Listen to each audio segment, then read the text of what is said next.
On en vient au dernier vœu, qui est un vœu à dimension parisienne, celui-là, et qui concerne l'ouverture des commerces le dimanche, qui est présenté par Monsieur Honoré. Oui, oui, monsieur le maire, mes chers collègues. Ce vœu concerne l'ouverture du commerce le dimanche.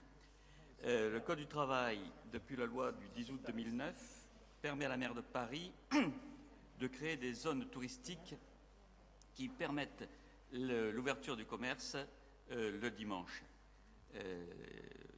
On constate également que la carte actuelle des 7 zones touristiques de la capitale n'a pas évolué depuis 2007. La maire de Paris, en juin 2014, a décidé la création d'une mission d'information et d'évaluation relative au travail dominical.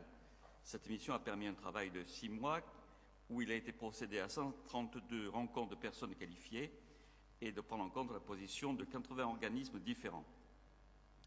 Madame Hidalgo a déclaré ne pas exclure d'étendre les zones existantes et d'en créer de nouvelles, sauf qu'aucune évolution n'a été apportée à la réglementation encadrant l'ouverture du commerce le dimanche.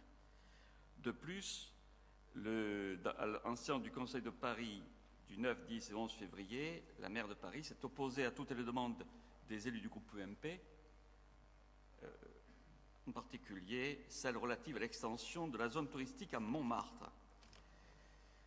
Considérant que le projet de loi Macron rend parfaitement connu le régime qui serait applicable au travail dominical en cas de création de zones touristiques et que donc la maire de Paris n'a plus aucune raison de repousser encore sa décision sur une évolution de ce dispositif, parallèlement, la maire de Paris a qualifié de recul démocratique la création dans le cadre de la loi Macron de zones touristiques internationales. Je ne m'étendrai pas sur les contradictions au sein du gouvernement, de la gauche, la maire de Paris, M. Macron, M. Fabius, etc., qui ne sont jamais d'accord sur ce qui peut se passer sur l'ouverture des commerces le dimanche. Considérant que l'attachement de la maire de Paris à la démocratie ne saurait s'exprimer de meilleure manière qu'en donnant directement la parole aux habitants, considérant justement que l'article 72.1 de la Constitution permet ce genre de dispositif que nous allons vous proposer, nous vous proposons de demander à la maire de Paris de procéder dans un délai de 6 mois à l'organisation d'un référendum d'initiative locale sur l'ouverture des commerces le dimanche et confier à un groupe de travail composé à parité d'élus de la majorité et de l'opposition la charge de définir les questions précises qui seront posées afin de permettre aux Parisiens d'exprimer clairement leurs préférences et de voir si oui ou non les Parisiens sont d'accord pour l'ouverture des commerces le dimanche. Merci. Afaf Kabelotto. Merci, monsieur le maire. Effectivement, les référendums, c'est sérieux, c'est extrêmement sérieux, d'autant plus sérieux quand les résultats de ce référendum ont pour conséquence la vie des gens et la vie de la société en règle générale. Alors, il y a 2 demandes dans votre vœu. Donc, sur la première, l'organisation d'un référendum d'initiative locale sur l'ouverture des commerces le dimanche. Je vous réponds qu'en ce jour, le travail législatif est en cours. Il n'y a donc pas de cadre juridique prédéfini. La loi organique précisant les dispositions constitutionnelles que vous citez prévoit 2 modalités. Soit l'Assemblée délibérante locale peut soumettre à référendum tout projet de délibération tendant à régler une affaire de sa compétence. Or, l'idée de soumettre à la décision des Parisiennes et des Parisiens la question du travail dominical à Paris ne rentre pas dans les attributions légales confiées à l'Assemblée délibérante de la ville de Paris. Soit l'exécutif peut proposer à l'Assemblée délibérante de soumettre à un référendum local tout projet d'acte relevant des attributions qu'il exerce au nom de la collectivité. Or, cela ne rentre pas non plus dans ses attributions car c'est la loi qui détermine les jours de repos et précise dans quelles conditions les dérogations temporaires du repos dominical peuvent être accordées par le maire, en précisant qu'à Paris, cette décision est prise par le préfet. Aucune disposition ne permet donc d'organiser un référendum. D'autre part, l'idée d'un référendum ne doit pas opposer les consommateurs aux salariés. En effet, ce n'est pas aux consommateurs de juger des conditions de travail des salariés. Si je dis cela, c'est parce que la loi conditionnera l'ouverture des commerces le dimanche à un dialogue social entre employés et employeurs. Il est inopportun de penser qu'un référendum puisse passer outre les accords d'entreprise qui doivent être la condition préalable et intransgressible à une éventuelle ouverture dominicale. C'est une question de droit du travail, une question de droit social. Quant à la deuxième proposition, donc quant au groupe de travail que vous proposez, je vous rappelle, et vous l'avez très bien rappelé vous-même, qu'il y a eu une mission d'information et d'évaluation sur cette question-là, ce qu'on appelle une MIE de 6 mois, interrogeant des centaines de personnes d'experts. Une MIE composée à la parité des groupes représentatifs du Conseil de Paris, donc du vote des Parisiens. Donc vous ne pouvez pas nier ce travail qui a été riche, fourni, honnête intellectuellement, sérieux. Et donc je vous invite tout simplement à consulter le rapport de la MIE. Il est public et assez instructif. Merci, j'en profite pour saluer les élus du 10. Pardon. Non, donc je propose de voter contre, sauf s'il est retiré. Merci, j'en voulais en profiter pour saluer les 2 élus du 18e qui ont participé à ce travail, Fafé Gabellotto et Daniel Prémel, qui ont été très assidus à cette MIE, dans laquelle j'ai par ailleurs été, en tant que maire d'arrondissement, longuement interrogé avec mes collègues. Sur ce vœu, qui est-ce qui souhaite s'exprimer? Daniel Prémel. Et ensuite, M. Honoré, pour nous dire s'il le maintient ou s'il le retire. Eh bien, on ne peut pas dire que le groupe UMP n'est pas constant dans sa stratégie. Effectivement, avant même que la mission d'information et d'évaluation ne remette ses travaux, avant même qu'un texte soit présenté au Parlement, la présidente du groupe UMP de Paris demandait à la maire de Paris de décider que tout Paris soit en zone de liberté d'ouverture de le dimanche, en précisant que cette mesure devrait s'appliquer à tout type de commerce. Aujourd'hui, avant même que le texte de la loi Macron, dont vous connaissez par ailleurs notre opposition, qui n'est encore qu'un texte et pas une loi, de nouveau, nous voilà avec le groupe UMP intervenant sur le travail du dimanche. Alors oui, eh bien, nous approuvons la position de la maire de Paris qui dénonce que la décision des zones touristiques internationales soit de la responsabilité du gouvernement et non de celle des élus locaux en charge du territoire sur lequel ils ont été élus. Remarquant au passage que vous-même, vous avez des contradictions dans votre vœu à ce niveau. Alors, je ne reviendrai pas sur ce qui a été dit déjà dans le cadre de la commission, effectivement, et de la mission d'information et d'évaluation qui a duré 6 mois. Vous l'avez dit vous-même, nous avons interrogé 132 personnes. Ce rapport a fait apparaître justement les difficultés que pouvaient rencontrer les salariés avec le travail du dimanche, par le travail du dimanche, entre autres les femmes, et on l'a soulevé à plusieurs reprises, même ici, lorsque vous demandiez encore l'ouverture, effectivement, à Montmartre d'une zone touristique étendue.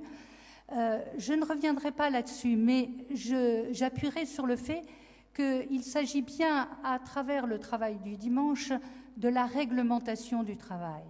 Et la règlement du travail, c'est avant tout le problème des salariés, le problème des syndicats dans l'entreprise, et c'est bien leur rapport avec la négociation qui peut se faire dans chaque entreprise.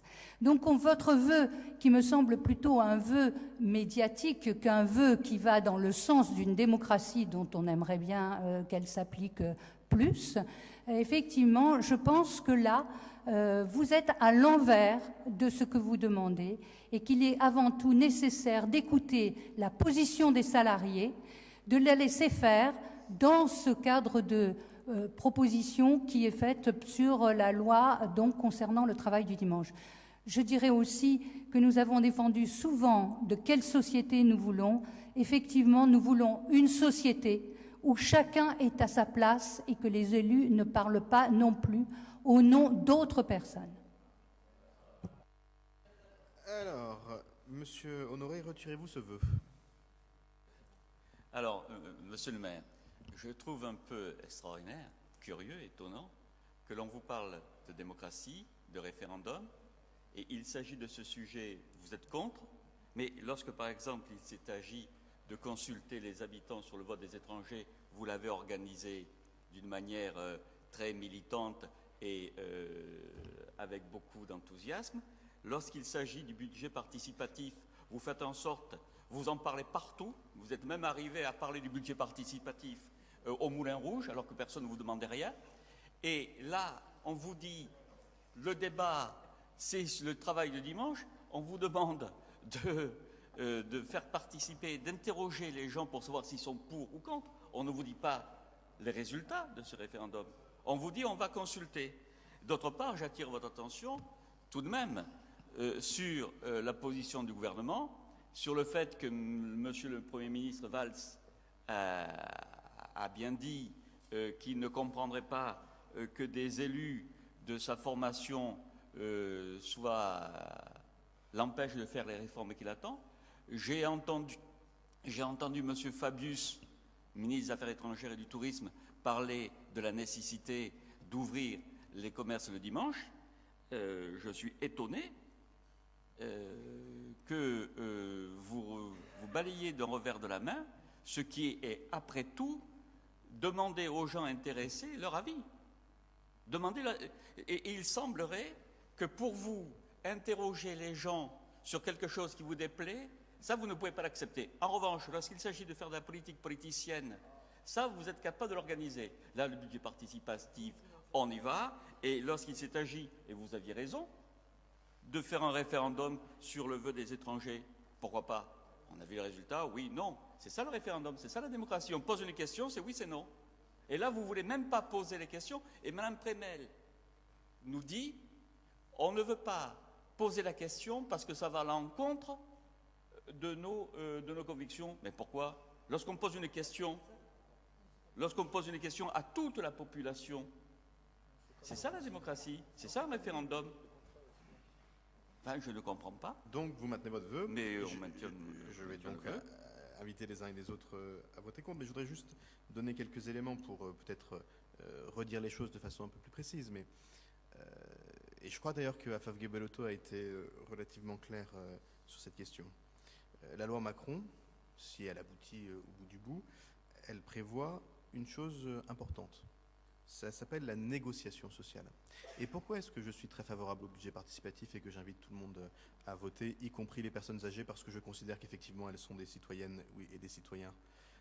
Et pourquoi je n'étais pas contre, loin s'en faut, la consultation, ce n'était pas un référendum, parce que le référendum il est organisé par une institution, mais c'est la consultation sur le droit de vote des étrangers aux élections locales.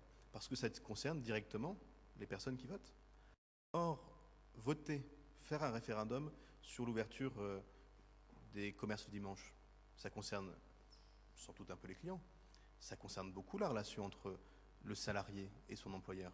Et c'est dans ce cadre-là que ça doit être décidé. Pourquoi vous voulez faire entrer un troisième acteur dans cette discussion? Ce n'est pas les clients qui définissent les conditions d'ouverture des magasins, c'est l'employeur et les salariés. Et voilà pourquoi je pense qu'effectivement, un référendum sur les 35 heures serait aussi une erreur, puisque c'est bien dans la discussion entre les salariés et... Oui, la loi, elle s'impose. Enfin, je ne sais pas si vous faites une petite différence entre mais la loi, elle s'impose quand le Parlement en a décidé.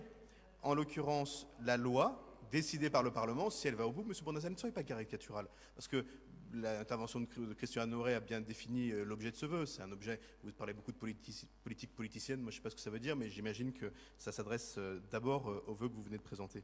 Mais moi je crois en la négociation salariale, moi je crois en la négociation au sein des entreprises, et moi je ne suis pas convaincu qu'un autre acteur qui est le client, puisque c'est ça, vous allez demander aux clients quand est-ce qu'ils veulent que les magasins soient ouverts. Et moi je crois que ces discussions, elles doivent avoir lieu entre, c'est moi qui finis, et en plus je passe au vote, non, il n'y a pas d'explication de vote. Monsieur Honoré vient de la faire. Monsieur Honoré vient de la faire. De toute façon, Monsieur Bournazel, vous n'aurez pas le dernier mot. Moi, je veux bien vous redonner la parole, mais je reprendrai la parole après. Vous n'aurez évidemment pas le dernier mot.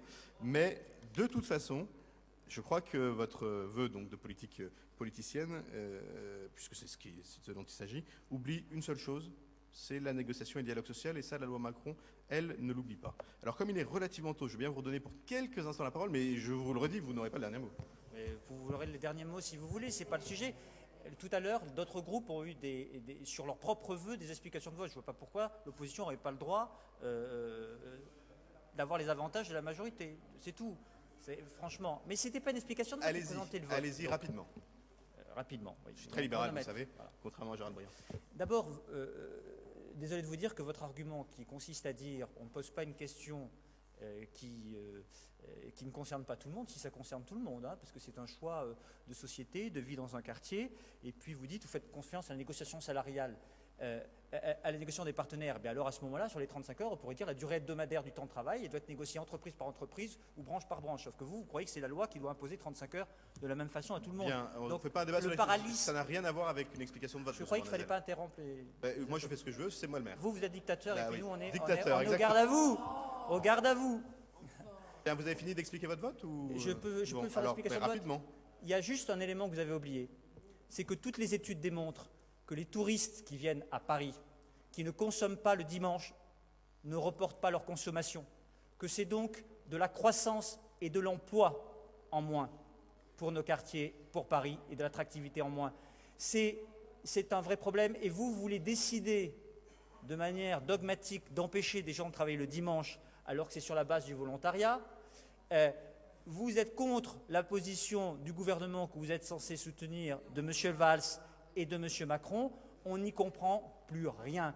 Et M. Valls lui-même a dit qu'il fallait que certains rentrent dans le droit chemin. Je crois que ça va s'appliquer à la majorité du 18e parce que là, vous êtes complètement perdus. Moi, je m'en fous de ça, de cette politique politicienne entre vous. Ce qui m'intéresse, c'est de savoir pourquoi, à Montmartre, dans une partie, on peut travailler le dimanche et dans une autre partie du quartier, on ne le peut pas, parce que justement, il y a une frontière artificielle qui ne correspond en rien à l'esprit du XXIe siècle, à l'esprit d'innovation, de créativité, d'attractivité, dans l'heure de la concurrence des villes-mondes. Eh bien, il serait temps de passer un cap, d'être un véritable maire-manager qui fasse confiance aux entreprises, aux commerçants, qui peuvent créer de l'emploi, parce que derrière, il n'y a pas de report dans une grande ville comme Paris, il n'y a pas de report. Si je peux en placer une, je vais parler aussi fort quand vous exprimerez Mme Bouygues à côté de moi, vous verrez, ça ne va pas être audible. Donc, de dire simplement que si les commerçants, si les chefs d'entreprise veulent travailler le dimanche, qu'il y a des consommateurs et notamment des touristes qui viennent et qui vont repartir un autre jour, veulent consommer, eh bien, il faut qu'ils puissent le faire parce que sinon, c'est de l'argent perdu pour l'économie française, pour l'économie parisienne. Et ce n'est pas à vous et à moi de décider la manière dont vivent les gens et dont les gens consomment. Il faut aussi s'adapter aux réalités du monde. Et malheureusement, là, je crois que vous avez plusieurs temps de retard. Je le regrette. Et dommage que vous ne vouliez même pas du référendum, qui est simplement un principe démocratique, de demander l'avis aux gens pour savoir un peu ce qu'ils voudraient sur un tel sujet. Il ne faut jamais avoir peur de l'avis des citoyens. Bien, suite à cette explication de vote qui n'avait d'ailleurs rien à voir avec le sujet en cours, mais qui a, je crois, bien placé le niveau auquel vous avez souhaité placer ce vœu, et qui n'est, je le dis, pas extrêmement haut, je pense que chacun est totalement éclairé du statut de ce vœu. On va donc pouvoir passer au vote du conseil d'arrondissement. J'imagine pas que vous souhaitiez que les touristes votent au référendum que vous souhaitez. Encore que, moi je suis pour aux élections locales. Qui est pour ? Qui est pour ? Ah non. Qui est pour ? Qui est contre ? Il n'est pas adopté. Je vous en remercie.